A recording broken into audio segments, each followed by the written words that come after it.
Gracias por la presentación. Vamos a hablar del adenocarcinoma de la cabeza de páncreas. Esta guía es la guía de nuestra institución que ha elaborado el grupo de cirugía hepatobiliar y de trasplantes del doctor Juan Manuel Rico, que también es la misma guía del Centro Médico Imbanaco. Fue revisada esta guía con el doctor Jean Robert del Perro del Instituto Paulic Calmet en Marsella, y es un consenso de expertos de Marsella y del doctor Rico. Aquí vamos a tratar algunos tópicos porque en realidad el tema es muy extenso, pero vamos a como dar un inicio y unos tópicos acerca de este tema.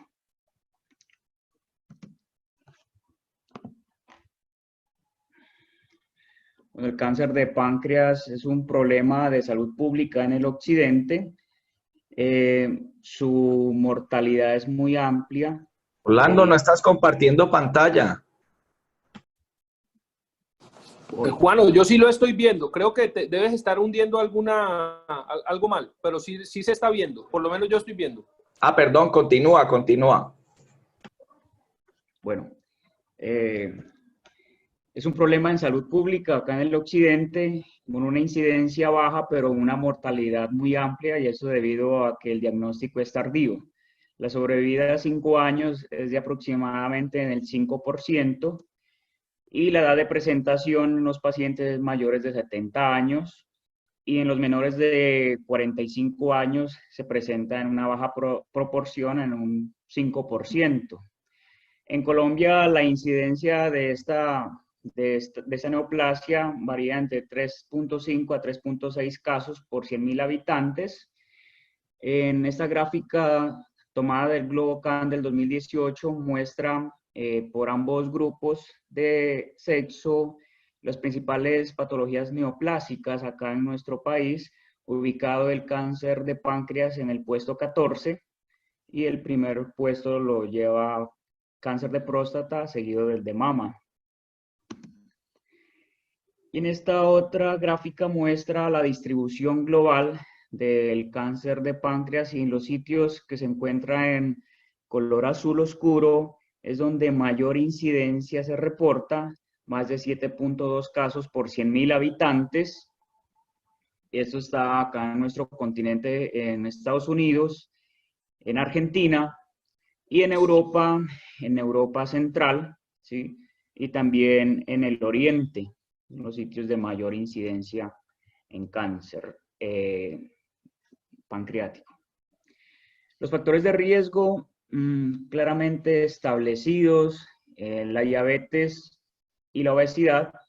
¿Sí? La diabetes mellitus de novo en personas de edad avanzada nos puede indicar que puede ser una neoplasia, siempre hay que tenerlo en mente. Y el sobrepeso, un riesgo aumentado con respecto a la población general de 1.2 veces. Tabaquismo desde hace 30 años, claramente establecido, aunque es una causa rara, pero se ha visto en esta población 1.7 veces más probabilidad de presentar el cáncer con respecto a la población general. La pancreatitis crónica, 14 veces mayor riesgo de presentar esta neoplasia. El alcoholismo como causa de pancreatitis crónica, ¿sí? Y alguna susceptibilidad genética, diferentes genes que se han establecido, genes BRCA2, síndromes polipósicos, adenomatosos, síndrome de Lynch, Peutz-Jeghers, que se encuentran dentro de este grupo, y algunas lesiones precursoras de cáncer, como la neoplasia intraepitelial pancreática o el papiloma mucinoso intraductal. La detención temprana en esa patología no existe, ¿sí? Debido a que es una patología que se presenta de forma silente, y cuando hacemos el diagnóstico ya está en estadios muy avanzados. Se debe individualizar cada caso, determinar los factores de riesgo modificables, en este caso la diabetes, la obesidad, el alcoholismo, el tabaquismo, impactar en estas personas para disminuir el riesgo, y en aquellos factores no modificables como factores genéticos que vienen heredofamiliares o pacientes que ya presentan pancreatitis crónica, pues está como un punto de buena práctica y con evidencia acerca de las imágenes anuales que se deben de tomar en estos pacientes, al menos una tomografía o resonancia o ultrasonografía endoscópica como estudio de tamizaje en este grupo de pacientes con riesgo elevado. Y también las lesiones precursoras, en caso tal de presentar alto riesgo en se indica resección, o si son de bajo riesgo, solo el seguimiento con imágenes. En cuanto a la presentación clínica, es de naturaleza silente. Cuando el paciente nos llega, usualmente consulta es por el tinte ictérico en las mucosas, y es lo que lo lleva a consultar. Es una ictericia indolora, ¿sí? Usualmente los que consultan por ictericia son los que tienen una neoplasia ubicada a nivel de la cabeza del páncreas, que está generando obstrucción de la vía biliar, y son los que se detectan más temprano, a diferencia de los que se encuentran en el cuerpo y en la cola del páncreas, que estos crecen de forma silente, pueden consultar por astenia, dinamia o dolor, y cuando ya llegan a nuestro consultorio y hacemos el diagnóstico, encontramos una masa que ha sobrepasado los límites anatómicos de la estructura glandular y ya lo vuelve un tumor irresecable. Entonces, la clínica, la ictericia, el dolor y los síntomas constitucionales asociados a la pérdida de peso. Ante un paciente con estos síntomas, el primer estudio a realizar será la ecografía de hígado y vías biliares. Sin embargo, existen múltiples estudios que hablan de diferentes sitios, de diferentes zonas del mundo, donde muestran heterogeneidad de criterios, tanto al momento de clasificar estos pacientes. Bueno, la ecografía de hígado y vías biliares nos va a permitir identificar en algunos casos el signo de doble dilatación, que habla acerca de la dilatación del colodeoco y del conducto pancreático principal. Nos puede mostrar la dilatación de la vía biliar intra y extrahepática, ¿sí? Y nos puede mostrar también el 86% de los tumores pancreáticos derechos. Sin embargo, su sensibilidad disminuye en los tumores que se encuentran en la vía biliar distal. La ecografía tiene una sensibilidad buena. También nos sirve para hacer como guía de diagnóstica para biopsias. Y una vez tenemos la ecografía que nos indica, que nos sugiere el diagnóstico, el paso a seguir sería realizar una tomografía de abdomen trifásica con extensión a tórax. En esta tomografía vamos a encontrar unos signos directos, ¿sí?, de neoplasia del páncreas, que son la masa hipodensa, y unos signos indirectos que se han descrito como la dilatación de las vías biliares, dilatación del conducto pancreático principal, atrofia distal y el pseudoquiste distal. Entonces aquí encontramos los signos directos, que es esa masa hipodensa en la cabeza del páncreas. La vamos a observar en la tomografía. No siempre, usualmente se observa hipodensa. Cuando es isodensa, entonces nos puede generar dudas diagnósticas. Sí, en esta imagen igualmente se observa una lesión nodular de bordes irregulares de características de consistencia hipodensa. En cuanto a los signos indirectos, vamos a observar atrofia glandular y la deformidad del contorno de la glándula pancreática, la dilatación o el signo de doble dilatación o doble conducto, perdón, que es la dilatación del conducto pancreático principal de Wilson, ¿sí?, secundario a la obstrucción que está generando la masa en la cabeza del páncreas, y también la dilatación del conducto del colédoco. Entonces, es el signo del doble conducto. Estos signos indirectos tienen una alta sensibilidad y alto valor predictivo positivo para el diagnóstico de cáncer de páncreas.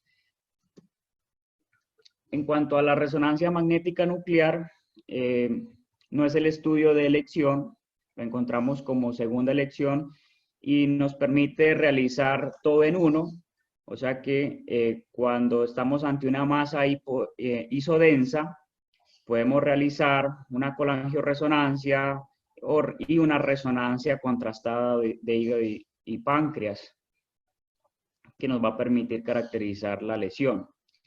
La ecoendoscopia en los años 90 hasta el 2000 era de los estudios de primera elección para esta patología. Sin embargo, es operador dependiente. Con el advenimiento de la tomografía multicorte, lo ha desplazado y por eso hoy en día se utiliza como de tercera elección. Tiene un excelente rendimiento diagnóstico y nos permite realizar biopsias guiadas, también determinar el Doppler y la diferenciación vascular con otros tumores. Los marcadores tumorales, el más relacionado con el cáncer de páncreas es el CA19-9. Sin embargo, este nos permite tener una referencia, ¿sí? Nos permite antes del tratamiento y durante su seguimiento. El antígeno carcinoembrionario tiene falsos positivos que se puede presentar secundario a la colestasis o en pancreatitis crónica. La biopsia pancreática, cuando estamos ante un tumor resecable, cuya imagen es sospechosa de adenocarcinoma, en este caso una imagen de una masa hipodensa con el signo de doble dilatación que muestra la dilatación del ducto principal y del colédoco, los bordes irregulares y la atrofia distal, más síntomas constitucionales en un paciente mayor de 55 años que se presenta ictérico y un CA19-9 elevado, mayor de 400, ese paciente tiene una muy alta probabilidad de tener un cáncer en la cabeza del páncreas y no requiere biopsia para llevarlo a cirugía. ¿Cuándo requeriría biopsia? Cuando se requiere el diagnóstico histológico para darle un manejo con quimioterapia, ya sea neoadyuvante o adyuvante paliativa.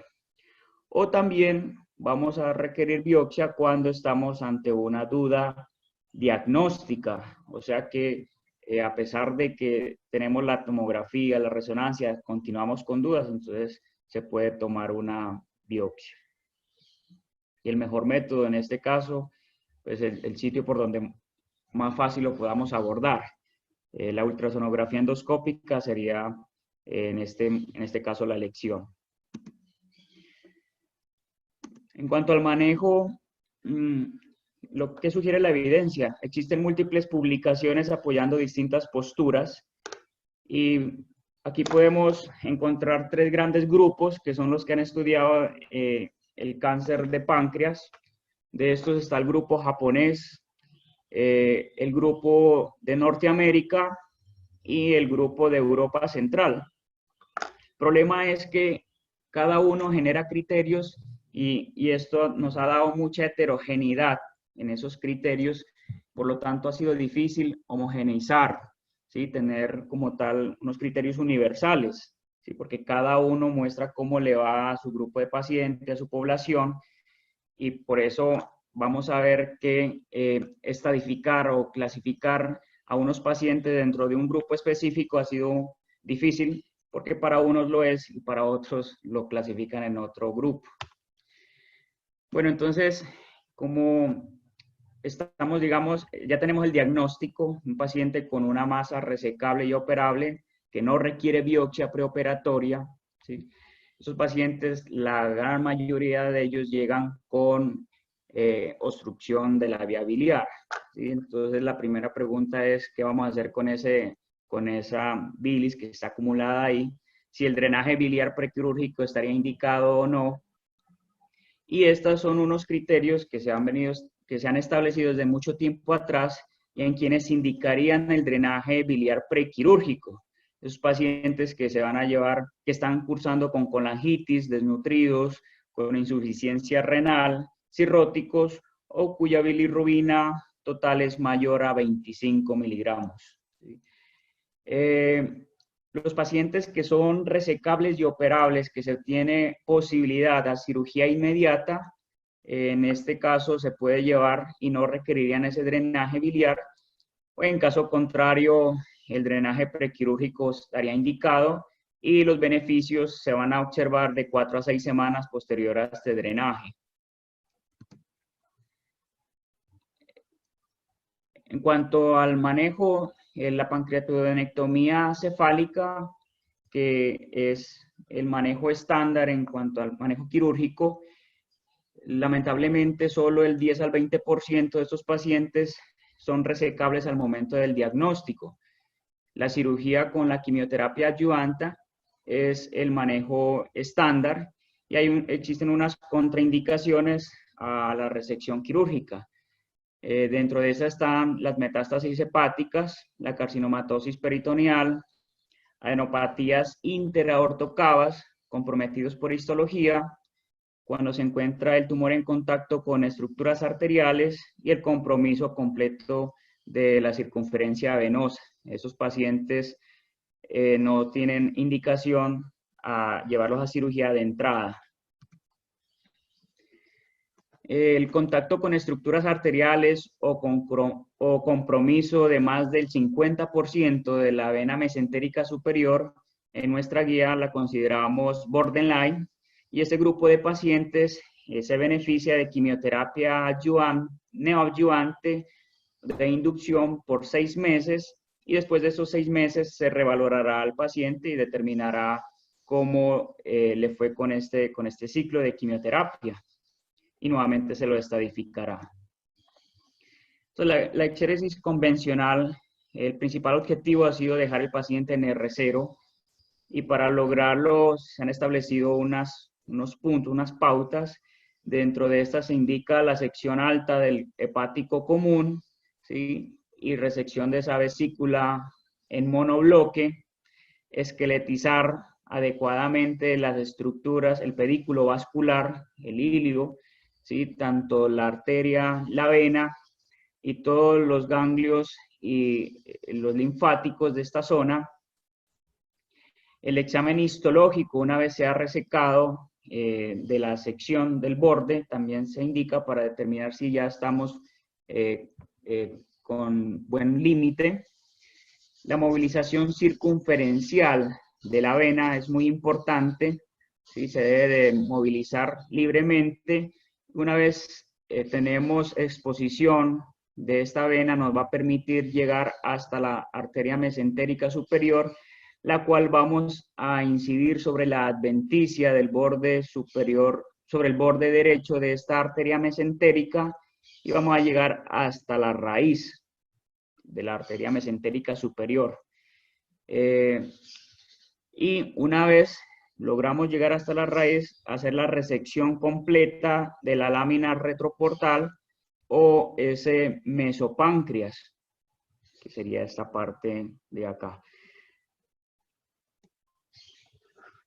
En cuanto a los márgenes de resección, la resección R0 es el factor pronóstico predictivo de mayor importancia, como lo muestra esta serie de estudios, con seguimiento a 5 años, donde se observa la sobrevida cuando el paciente R0 es mayor, en este caso el 21%, pero cuando el paciente queda en R1 se divide en 2 esa sobrevida y cae a un 12%.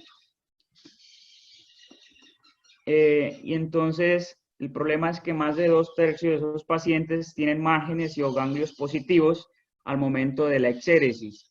Y se ha encontrado que la invasión de la lámina retroportal es la que está dividiendo esta sobrevida en 2. ¿Sí?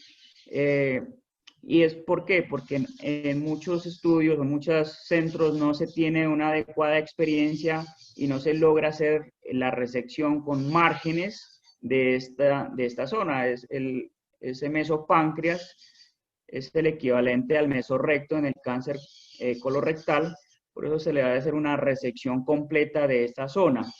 El margen mínimo debe ser de 1 a 1.5 milímetros, libre de infiltración tumoral y de esa lámina retroportal, y esto es lo que ha permitido tener un buen pronóstico y sobrevida y disminuir la recurrencia local. ¿Cómo lo logramos? Entonces, en esta gráfica estoy mostrando, como ya lo había mencionado, después de que se tiene una libre movilidad de la vena mesentérica superior, lo que se hace es hacer una disección sobre el borde lateral derecho de la arteria mesentérica superior y sobre la adventicia llegar hasta la raíz de la arteria, ¿sí? Y resecar toda esta zona, que es el mesopáncreas, o la lámina retroportal también, como lo mencionaré en esta presentación.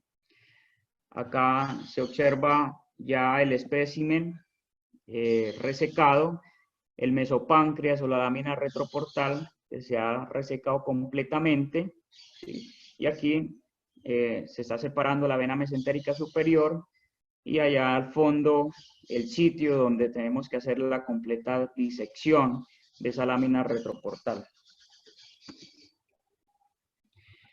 En cuanto a las resecciones ampliadas, el objetivo ha sido aumentar la resecabilidad de sus tumores localmente avanzados y disminuir la posibilidad de márgenes comprometidos.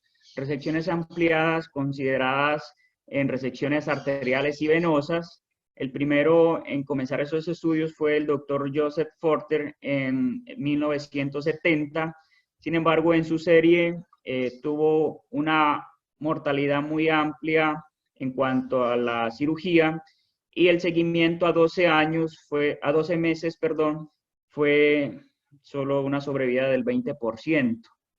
Sin embargo, esta idea fue copiada en el Oriente y ese estudio de los japoneses, donde hacen una resección ampliada con arteria o vena y encuentran una sobrevida del 30% a 5 años. ¿Sí? Entonces, sin embargo, estos datos no han sido replicados en otros centros, pues porque se considera que en Oriente tienen una amplia experiencia, son centros de gran experticia en este tipo de cirugías. Estos criterios de resecabilidad están mostrados aquí dependiendo de los grupos de expertos. A la derecha está el grupo del MD Anderson de Estados Unidos, ¿sí? Y a la izquierda el resto del mundo, prácticamente. Entonces, divide a los pacientes en dos grupos, los resecables y los borderline o limítrofes.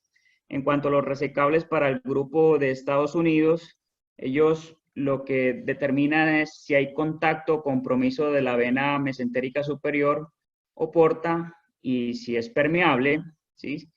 Si hay contacto es resecable, y si hay tejido normal entre la arteria y el tumor, ¿sí? Entre todos los vasos arteriales. Y se vuelven limítrofes o borderline cuando el contacto del tumor del 50% de la circunferencia abarca la arteria mesentérica superior. O compromiso corto de la arteria hepática hasta el origen de la gastroduodenal, o si hay oclusión de la vena mesentérica superior en un segmento muy corto. Ellos los consideran limítrofes o borderline a este grupo de pacientes. En el resto del mundo toman como referencia los pacientes resecables cuando no hay compromiso, cuando hay ausencia o contacto del tumor con los vasos venosos mesentéricos superior o la vena porta, y cuando hay un plano graso periarterial libre. Y se convierte en borderline aquel paciente con compromiso unilateral venoso severo, ¿sí? O cuando hay contacto del tumor con la arteria mesentérica superior o los otros vasos arteriales. Esta gráfica me parece muy práctica y es publicada en un consenso realizado en el 2017, se publicó en el 2018. Aquí estuvieron los grupos de Japón, todos del Oriente y de Estados Unidos, y divide estos pacientes en 3 subgrupos. El primer grupo es el paciente resecable, ¿sí? Y toma como criterios tanto si hay compromiso venoso de la porta o de la mesentérica superior, ¿sí? Entonces, en este primer grupo resecable, se consideran resecables cuando no hay contacto del tumor o estrechamiento, o hay estrechamiento unilateral, ¿sí? Con los vasos venosos mesentéricos. O cuando estamos hablando de las arterias, cuando no hay contacto de ninguna arteria con el tumor. Entonces, este grupo es dentro de los resecables, en los que se indica cirugía. El otro grupo es el que está claramente establecido. Los pacientes irresecables, según este consenso, describen los localmente avanzados y los metastásicos. Dentro de los localmente avanzados, se debe individualizar cada caso, puesto que hay algunos pacientes que se puede dar quimioterapia dirigida y que pueden responder, ¿sí? En 6 meses, y a estos pacientes les iría bien y se podría llevar a cirugía con fines curativos, pero se debe individualizar cada caso. Entonces, dentro de los localmente avanzados, para este consenso, describen aquellos que tienen afectación de la vena mesentérica con alteración en el lumen, ¿sí? Puede ser unilateral. En cuanto al compromiso arterial, hay deformidad en los bordes, ¿sí? El tumor ya está deformándolo o ha sobrepasado más del 50% de la circunferencia del vaso. Y ya irresecables o incurables, los pacientes con metástasis, ya se sobreentiende. Pero existe este grupo que es el límite resecable o borderline, que es el que ha generado mucha controversia en grupos. Y aquí tenemos si tiene compromiso o no de los vasos venosos mesentéricos o tiene afectación arterial.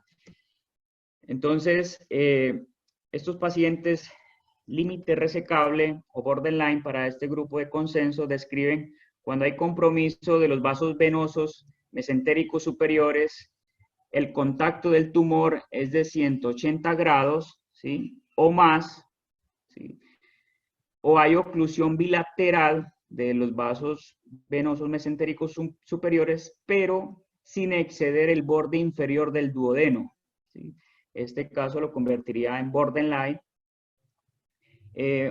Y cuando hay compromiso arterial, borderline, si la arteria mesentérica superior o la arteria, el tronco celíaco está en contacto con el tumor, pero no sobrepasa los 180 grados o el 50% de la circunferencia de la arteria y no genera deformidad o estenosis en el vaso.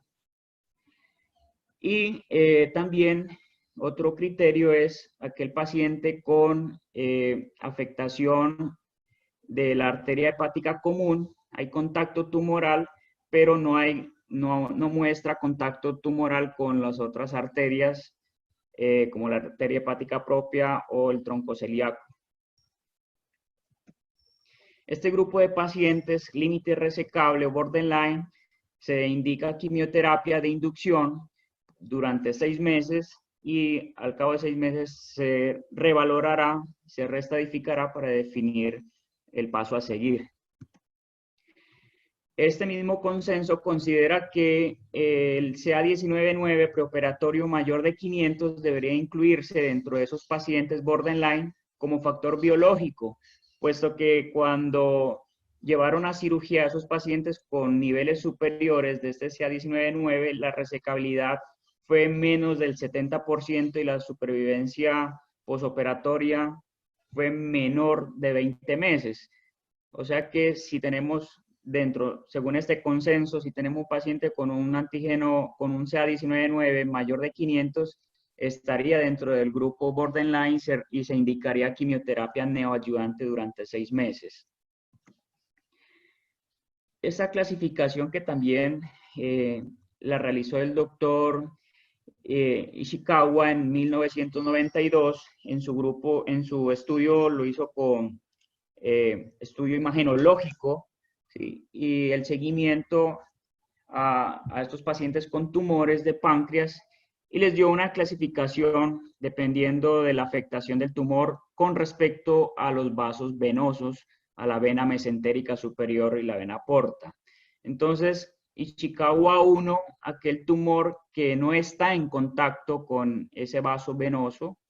Ishikawa 2, hay un contacto con los vasos venosos, ¿sí? Discretamente, pero no está generando oclusión ni deformidad. En Ishikawa 3 ya hay deformidad del borde lateral derecho de la vena. En el 4 ya el tumor rodea por ambos lados la vena. Y en el 5, en el que aparte de que ya hay compromiso a ambos lados del vaso venoso, hay circulación colateral. Esa clasificación es mucho más práctica, puesto que los pacientes con Ishikawa 1 tienen indicado llevarse a cirugía, son ese grupo de pacientes resecables, ¿sí? Ishikawa 2, para el grupo francés, indican cirugía y resección venosa, o sea que son resecables de entrada, pero llevando a hacer una resección venosa. Ishikawa 3, Ishikawa 3 es el paciente que se indicaría quimioterapia neoadyuvante durante 6 meses, esa quimioterapia de inducción, y al cabo de estos 6 meses revalorar.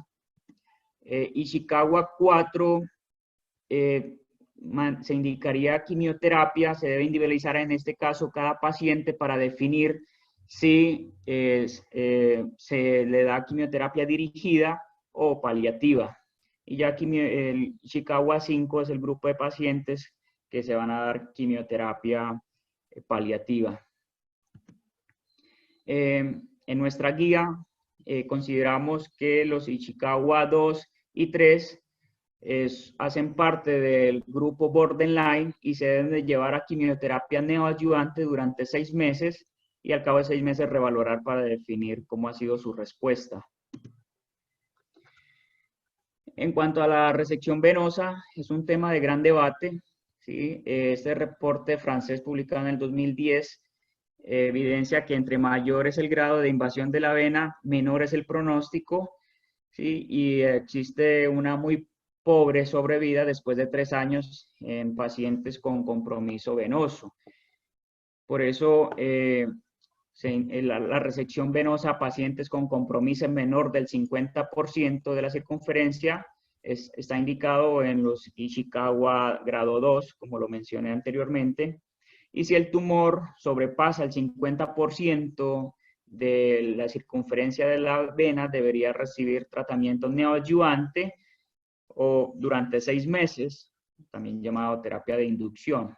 En cuanto a la resección arterial, el grupo japonés y este grupo francés hicieron estudios resecando la arteria. En el 2009 los japoneses describen su experiencia con 23 resecciones, una mortalidad del 4% y sobrevidas del 30% a 4 años en pacientes R0. Sin embargo, estos resultados no han sido reproducibles en otros grupos y en el otro lado del mundo. Y acá está el grupo francés que recopila en su serie multicéntrica 25 resecciones arteriales, una mortalidad operatoria de 8.1% y una media de sobrevida de 12 meses. Entonces, el contacto arterial en la tomografía preoperatoria contraindicaría para la mayoría de estos pacientes una resección inicial. Entonces, dependiendo, individualizando cada caso, se llevaría esa quimioterapia neoadyuvante y dependiendo de la respuesta se continuaría con su manejo. En cuanto a la linfadenectomía extendida a los ganglios interaortocavos no se ha encontrado ser beneficiosa en términos de sobrevida, ¿sí? Puesto que cuando estos ganglios están comprometidos, los ganglios interaortocaos están comprometidos, está asociado a un muy mal pronóstico, es igual a un paciente con metástasis hepáticas o carcinomatosis peritoneal. Y la linfadenectomía regional sí está recomendada para evaluar el estado de la enfermedad, para lograr una adecuada estadificación. Este estudio, publicado en el 2015, nos indica que lo que se debe realizar en estos pacientes cuando se van a llevar a cirugía, lo primero que se debe realizar es una resección de estos ganglios interaortocaos para determinar por biopsia por congelación si hay compromiso tumoral. Existe un 10% de esos pacientes que son llevados a cirugía que no se logra observar compromiso ganglionar a este nivel por imágenes, pero cuando se le hace la biopsia por congelación hay compromiso tumoral. Y esto indicaría, ya lo restadificaría el paciente en otro grupo de pacientes ya no operables en ese momento, ¿sí? Por lo cual sería inoficioso meternos en una cirugía de alta envergadura como es un Whipple. Por eso esos pacientes, lo primero que se debe hacer es hacer la resección de estos ganglios interaortocaos. La metástasis a este nivel 16B1B contraindicaría en la resección y se indicaría pues el manejo ya paliativo dependiendo del caso. La conservación del píloro no modifica la morbilidad o el pronóstico. En esos tumores altos en la cabeza del páncreas, que pueden tener una extensión regional a los ganglios pilóricos hasta del 25%, se puede hacer una resección del píloro, como en este caso. En cuanto a la reconstrucción, la principal complicación ha sido la fístula pancreática, reportada a nivel mundial en el 15%, ¿sí? Y la reconstrucción va a variar de acuerdo a la consistencia del páncreas. Se indica la pancreatoyeyuno anastomosis terminolateral cuando el páncreas es de consistencia dura y el Wilson está dilatado, y cuando el páncreas es blando y el Wilson no se encuentra dilatado, una anastomosis pancreatogástrica es una opción, y esta ha mostrado una tasa de filtración de fístula pancreática mucho menor del 15%. En un grupo de españoles lo describen como cerca del 3%. Sin embargo, pues esto depende de la experticia de cada grupo y cómo le ha ido operando mejor a cada cirujano. El tratamiento adyuvante, la cirugía sigue siendo el tratamiento estándar para ofrecer sobrevidas prolongadas para el cáncer de páncreas. Sin embargo, cuando solo se maneja con cirugía, la sobrevida media varía entre 11 a 15 meses cuando hemos logrado una adecuada cirugía y el paciente ha quedado con bordes negativos. Por eso la quimioterapia adyuvante con FOLFIRINOX, que está compuesto por oxalplatino, leucovorina, irinotecana y 5-fluorouraxilo o gemcitabina, ha mejorado esa supervivencia cuando asociamos cirugía y terapia adyuvante a 54 meses con FOLFIRINOX y 35 meses con gemcitabina. Muy variable estos resultados y depende de muchos factores. El tratamiento neoadyuvante, indicado en esos pacientes borderline o limítrofes o en algunos irresecables, ¿sí? El beneficio de ese tratamiento de inducción con quimioterapia por 4 a 6 meses, el objetivo es disminuir la infiltración, la micrometástasis hepática y poder ser llevados a cirugía. Esta posibilidad de disminuir el tumor, disminuir las micrometástasis y convertir un paciente irresecable en resecable varía desde un 0 a un 64%, y esto nos muestra la heterogeneidad que existe entre los diferentes estudios. Hoy en día se indica neoadyuvancia con FOLFIRINOX o gemcitabina por más de 6 ciclos hasta normalizar el CA19-9, y posterior quimioterapia y radioterapia sensibilizada con 5-fluorouracilo o gemcitabine. Y esto, pues dependiendo ya del paciente si responde o no, a los 6 meses se determinará si se lleva a cirugía. Este estudio nos muestra, es publicado por la Mayo Clinic en el 2019, y lo que hace es tomar esos pacientes borderline o localmente avanzados y les determina, es un estudio corto que determina cuáles son los factores que se asocian con mayor sobrevida. ¿Sí? Entonces se encuentra en su regresión logística y análisis multivariado que aquellos pacientes que recibieron más de 6 ciclos de quimioterapia, ¿sí? se asociaron una mejor sobrevida. Aquellos que tuvieron una respuesta, una disminución del CA19-9, también tuvieron una mejor sobrevida, y aquellos que tuvieron una respuesta patológica mayor, o sea, el espécimen, una vez ya el paciente ha sido llevado a cirugía y estudian ese espécimen resecado, cuando encuentran disminución tumoral o disminución o necrosis de ese tumor de 50 o más %, estuvo asociado a mejor sobrevida, ¿sí? Estos fueron los 3 factores, entonces, más de 6 ciclos de quimioterapia, el CA19-9, o la respuesta de la muestra patológica del patólogo. Y cuando asociaban los 3 factores, pues la sobrevida fue mayor, ¿sí? Cuando solo presentaban 2 factores, ¿sí? O sea que disminuía el antígeno CA19-9 y recibió más de 6 ciclos de quimioterapia, la sobrevida también disminuye, o cuando tienen solo un factor, también disminuye. Entonces va a ser directamente proporcional a la cantidad de factores que el paciente presente, la sobrevida de estos pacientes. En cuanto al estudio de la pieza patológica, aún falta estandarización. Los reportes de diferentes estudios subestiman la positividad de estos márgenes y son muy variables, desde un 5 a un 85%. Por eso es fundamental la marcación en el quirófano de los diferentes márgenes de la pieza resecada con tinta china de diferentes colores. De esta forma, analizar el patólogo con cortes axiales, ¿sí? No tomografía, sino con cortes axiales, en su mesa, y poder analizar adecuadamente y guiarse de acuerdo al color que muestran el segmento resecado, pues nos va a informar cómo se encuentran los márgenes. Es decir, de esta manera, diferentes grupos como en Inglaterra y Alemania obtuvieron porcentajes de resección R1,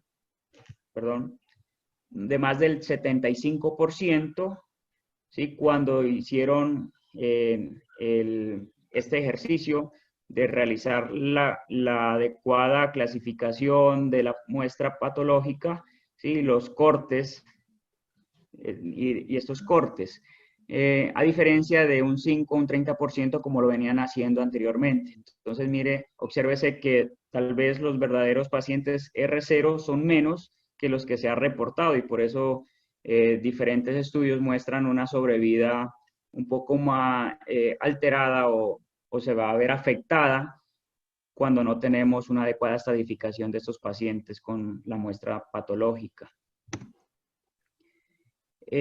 Factores pronósticos que están asociados, pues claramente establecidos: cuando se da tratamiento adyuvante con quimioterapia, mejora la sobrevida. Cuando el tamaño del tumor es mayor de 4 centímetros, se va a ver afectada la sobrevida. La diferenciación tumoral, embolos vasculares y nerviosos o linfáticos también van a afectar esa sobrevida. Cuando hay resección de más de 2 ganglios, ¿sí? No tiene una sobrevida tan buena como si lo fuese solo un compromiso de menos ganglios. Cuando hay resección venosa y cuando se deja el paciente en R0, pues la sobrevida va a ser mucho mejor que de R1. En nuestra guía describimos que el seguimiento de estos pacientes debe ser a 5 años como mínimo y el manejo es oncoquirúrgico, ¿sí?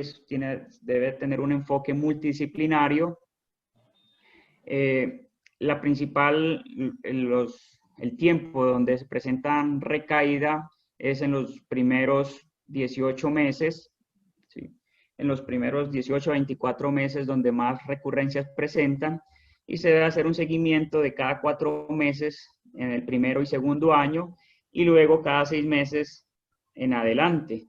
En cada control se sugiere tomar, sea 19/9, una ecografía hepática y al menos 2 veces al año una tomografía del páncreas.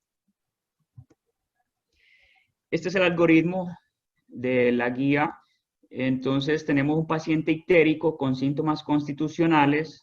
El primer estudio a realizar va a ser la ecografía de hígado y vías biliares y este nos va a permitir descartar pacientes, patología benigna, ¿sí? Como cálculos, o si hay dilatación intrahepática, que estaríamos sospechando es en un tumor de Klatskin, o si nos muestra ya una dilatación extrahepática o el signo de doble ducto dilatado. Si nos encontramos en este grupo, vamos a tomar una tomografía de abdomen multicorte y esta nos va a permitir caracterizar. Si nos logra definir como tal la lesión, determinar la extensión del tumor con un TAC de tórax y pelvis y tomar el CA19/9 y antígeno carcinoembrionario para tenerlos como valores de referencia. Y dependiendo de esto ya se llevará al paciente a una junta multidisciplinaria donde se tomará la decisión si el paciente es resecable y operable o es irresecable o borderline. Si no logramos caracterizar adecuadamente la lesión por las imágenes tomográficas, el paso a seguir sería una biopsia y llevarlo a junta multidisciplinaria. Y dependiendo de esto, pues ya vamos a definir si el paciente se beneficia de cirugía o de quimioterapia neoadyuvante. Bueno, esto era lo que tenía para mostrar de la guía del grupo de cirugía hepatobiliar. Queremos escuchar comentarios.